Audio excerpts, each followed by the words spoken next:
Assalamualaikum warahmatullahi wabarakatuh. Apa kabar semuanya? Jumpa lagi dengan Ibu Rini Satyari tetap di channel Satyari Kimia. Jangan lupa like and comment ya.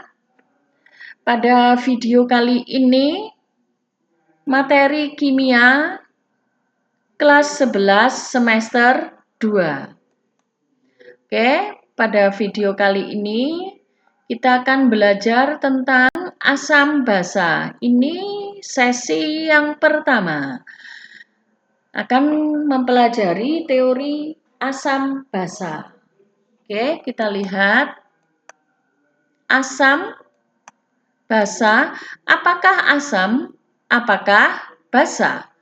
Oke, untuk mengetahui asam atau basa, kita harus membuka teori asam basa. Teori asam basa itu ada 3, yaitu teori asam basa Arrhenius, teori asam basa Bronsted-Lowry, dan teori asam basa Lewis. Oke, kita buka satu persatu ya. Kita mulai dengan teori asam basa Arrhenius. Ini, Arrhenius itu menemukan teori asam basa, asam dan basa, dan teori disosiasi ion. Kita lanjutkan. Menurut Arrhenius, asam adalah senyawa yang jika dilarutkan dalam air akan melepaskan ion H+ atau H3O+. Oke, ini asam. Di HCl, jika dilarutkan dalam air nanti akan menghasilkan H3O+ dan Cl-. Ini bisa ditulis H3O+, bisa juga ditulis H+. Oke, kita lanjutkan. Sedangkan basa adalah senyawa yang jika dilarutkan dalam air akan melepaskan ion OH-. NH3 contohnya, NH3 jika dilarutkan dalam air nanti akan menjadi NH4+ dan OH-. Jadi ini cirinya. Mengapa NH3 disebut basa? Karena jika dilarutkan dalam air akan menghasilkan ion OH-. Ya. Kemudian NaOH, ini NaOH jika dilarutkan dalam air akan menghasilkan Na+ dan OH-.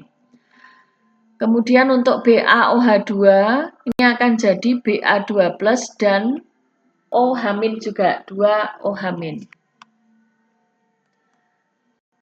Oke, kita lanjutkan. Teori asam basa Bronsted-Lowry dan Lewis. Ini pengertian asam basa dan menurut Bronsted dan Lowry. Menurut Bronsted-Lowry, aslinya ini 2 orang ya, namanya Bronsted, satunya Lowry. Makanya teori asam basanya disebut teori asam basa Bronsted-Lowry.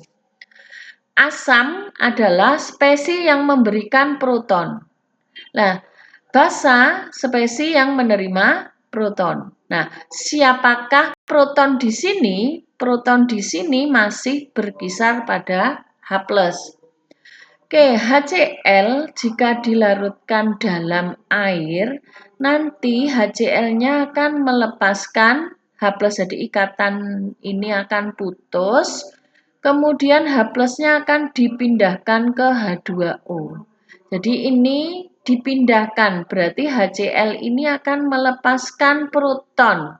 Berarti dia bertindak sebagai asam. Sedangkan H2O di sini dia akan bertindak sebagai basa.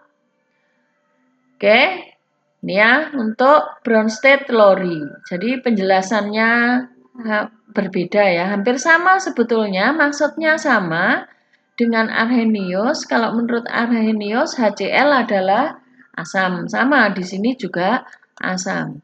Oke, asam Bronsted-Lowry adalah donor proton. Dari sini HCl memberikan proton atau H+.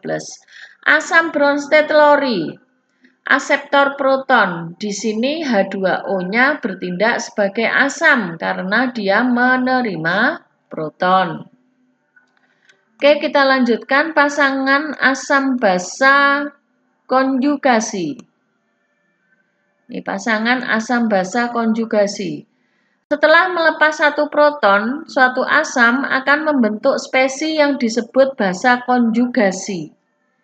Nah, spesi tersebut ini akan dapat menyerap proton, membentuk kembali jadi asam seperti ini. Asam nanti jika diuraikan akan menghasilkan basa konjugasi dan H+. Nah, kalau H+ ini bersatu kembali dengan basa konjugasi, dia akan membentuk asam kembali. Ini. Ya, kita lihat ini HCl bertindak sebagai asam. Ini basa konjugasinya Cl- di sini ya.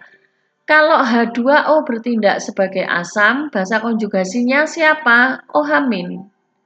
Kalau NH3 bertindak sebagai asam, basa konjugasinya NH2-. Ingat, yang disebut asam adalah yang melepaskan proton.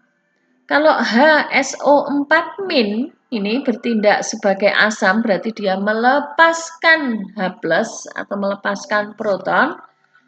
Basa konjugasinya adalah SO42-. Nah, kalau SO42- ini kalau bereaksi dengan H+ kembali, dia akan terbentuk kembali HSO4-. Jadi ini yang dimaksud basa konjugasi. Oke, tadi basa konjugasi, sekarang kita lihat asam konjugasi. Asam konjugasi itu kalau basa setelah menyerap satu proton, itu yang namanya asam konjugasi. Basa kalau bereaksi dengan H+ atau menyerap proton, akan menjadi asam konjugasi ini. Kalau NH3 bertindak sebagai basa, asam konjugasinya NH4+. Oke, H2O jika bertindak sebagai basa, maka asam konjugasinya adalah H3O+. Ya, oke. Sampai di sini ya. Kita lanjutkan kekuatan relatif asam dan basa. Menurut konsep asam basa Bronsted dan Lowry, yang disebut asam kuat adalah spesi yang mudah melepas proton. Sedangkan basa kuat adalah spesi yang kuat menarik proton. Sebaliknya, kalau asam lemah berarti spesi yang sukar melepaskan proton. Kalau basa lemah adalah spesi yang lemah menarik proton. Oke, ini kekuatan relatif berbagai asam dan basa. Ini ya. Di tabel ini tabel asam. Yang paling atas ini asam terkuat. Semakin ke bawah asamnya semakin lemah. Di HClO4 ini menempati urutan paling atas, setelah itu turun H2SO4, turun lagi HCl, HNO3. Ini ya, ini asam kuat ini. Nah, yang atas ini asam paling kuat. Nah, sekarang kalau basa yang posisinya paling atas ini justru basa terlemah. Semakin ke bawah, ini basanya semakin kuat sifat basanya. Oke, ini untuk asam basa Bronsted Lowry. Coba kita lihat teori asam basa Lewis. Menurut Lewis, asam dan basa, teori asam basa ini berdasarkan serah terima pasangan elektron. Ada agak berbeda ya penjelasannya. Oke, kita lihat di sini NH3 punya pasangan elektron bebas. Kalau ketemu H+, di sini NH3 nanti akan menyerahkan atau mendonorkan pasangan elektron kepada H+ ini. Nah, di sini NH3-nya kita lihat menurut Lewis, asam adalah aseptor pasangan elektron. Di sini siapa yang menerima pasangan elektron? Oke, H+ ya. H+ menerima pasangan elektron. Berarti di sini H+ bertindak sebagai asam.